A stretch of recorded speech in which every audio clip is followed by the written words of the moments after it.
جہیز کی جڑ کاٹی جائے. اگرچہ میں نے جو عہد لیا تھا یہ 10 جنوری 1975 کا میرے پاس یہ ایک رقعہ ہے موجود لکھا ہوا. ہمارے ایک ساتھی تنظیم کے ہوتے تھے محمد حنیف ورک، ان کی شادی پر میں نے جو خطبہ دیا تھا، پھر میں نے مسجد خضرا میں لوگوں کو کھڑے ہو کر ہاتھ اٹھوا لیے تھے کہ اس کی پابندی کرنی ہوگی. انہوں نے ہاتھ اٹھائے تھے. اس میں میں نے اس کو شامل نہیں کیا تھا. یہ جہیز کا معاملہ جو ہے یہ ذرا ہمارے معاشی نظام کے ساتھ وابستہ ہے. اس میں کوئی ڈیمانڈ اینڈ سپلائی کا معاملہ بھی ہے. یہ آسانی سے ختم ہونے والی لعنت نہیں ہے.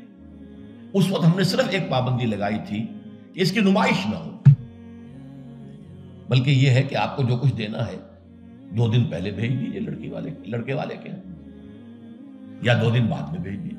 نمائش نہ ہو کہ غریبوں کو یہ احساس نہ ہو کہ فلاں کی بیٹی تو یہ کچھ لے کر گئی ہے اور یہ کہ میرے پاس کچھ بھی نہیں ہے دینے کے لیے. یہ جو احساس محرومی ہے آپ نوٹ کیجئے. میں نے آپ کو بتایا اسراف کہتے ہیں ضرورت کی جگہ پر ضرورت سے زیادہ خرچ کر دیں، اور تبذیر کہتے ہیں بلا ضرورت خرچ کر دیں، صرف نمود و نمائش کے لیے، اپنی دولت کے مظاہرے کے لیے، اپنی دولت مندی کی دھوس چبانے کے لیے. پوری کوٹھی جو ہے قمقمہ بنی ہوئی ہے، ہر جگہ پر ہر درخت کے ہر پتے کے ساتھ بلب لگا ہوا ہے، معلوم ہو جگمگ جگمگ جگمگ ہو رہی ہے. بڑے عمدہ لباس سفید براق پہنے ہوئے جو بہرے ہیں وہ کھانے ڈشیں لیے ادھر ادھر جا رہے ہیں. یہ جو کچھ ہے اسراف. اور اس کے بعد تبذیر کے بارے میں تو فرمایا اسراف کے لیے تو صرف یہ کہا تسرفو لا تسرفو، اسراف نہ کرو، کلو واشربو ولا تسرفو، کھاؤ پیو اسراف نہ کرو. لیکن تبذیر کے بارے میں فرمایا ان المبذرین کانوا اخوان الشیاطین، یہ مبذر جو ہیں یہ تو شیطانوں کے بھائی ہیں. کیوں؟ کافی عرصے تک میرا ذہن اس پر اڑا رہا کیوں یہ کیوں تشبیہ دی گئی.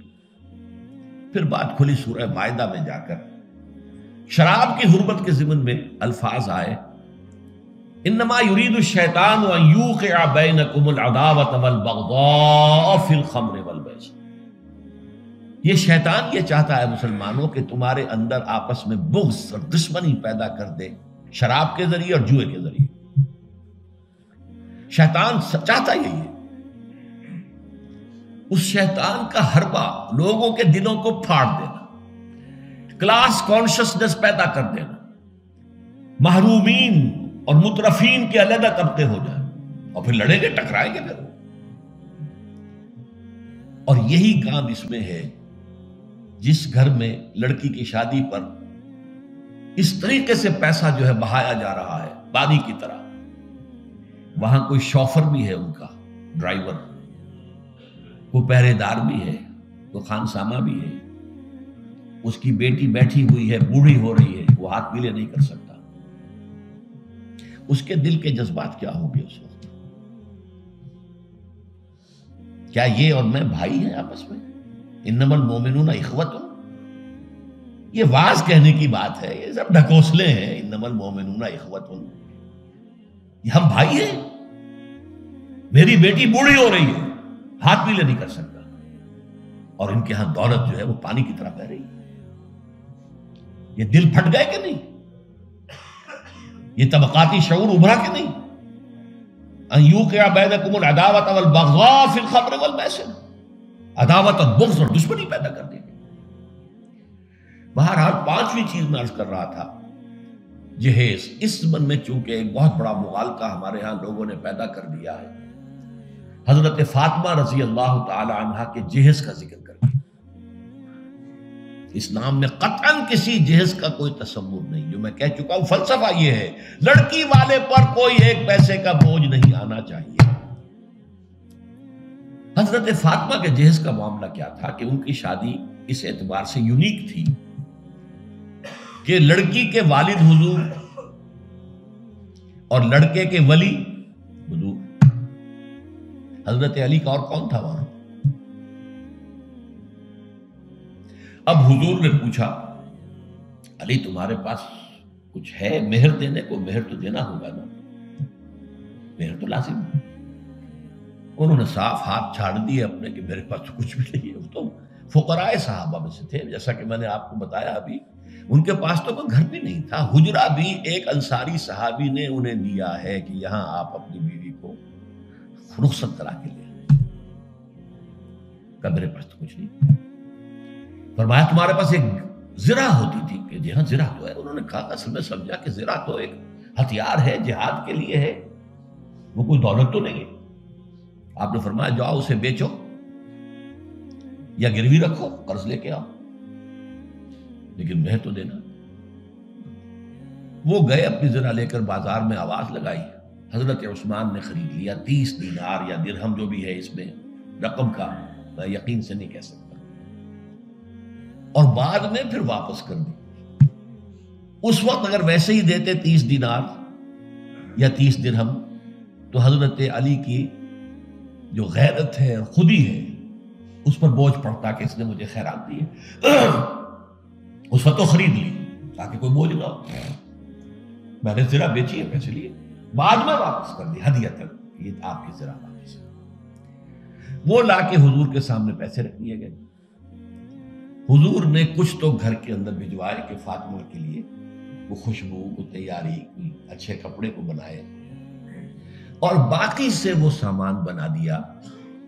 ایک گدا جس میں کھجور کی چھال بنی ہوئی تھی، 2 تکیے کھجور کی چھال کے، ایک مشکیزہ پانی لانے کے لیے کنویں سے، ایک چکی جو یا گندم جو بھی ہوگی پیسنی ہوگی، 1-2 معلوم سے برتن، بس یہ ہے جہیز۔ اور یہ حضرت علی نے جو مہر کی رقم پیش کی تھی اس میں سے حضور نے بنا کر دیا۔ وہ رقم جو ہے حضرت فاطمہ کا حق تھا نا، مہر تو لڑکی کا حق ہے، اسی کے گھر کا سامان بنا دیا۔ اپنے پاس سے حضور نے 1 پیسے کی کوئی شے نہیں لی۔ اس کے لیے یہ بھی دلیل نوٹ کر لیجئے کہ حضور کی اور بھی تو بیٹیوں کی شادی ہوئی کہ نہیں۔ حضرت عثمان کے گھر میں 2 بیٹیاں گئی ہیں حضور کی۔ پہلی بیٹی تو خیر مکے میں گئی تھی، ابھی شاید وحی کا آغاز بھی نہ ہوا ہو، میں یقین سے تو نہیں کہہ سکتا، ہو سکتا ہے کہ حضور کی نبوت کے ظہور سے پہلے شادی ہوئی ہو سکتا ہے، ممکن، لیکن ایک شادی تو مدینے میں ہوئی ہے، اور حضرت عثمان کا گھر بھرا ہوا، ہر شے کا سامان موجود ہے، سامان جگہ موجود ہے، کسی جہیز کا کوئی تذکرہ ملتا ہے؟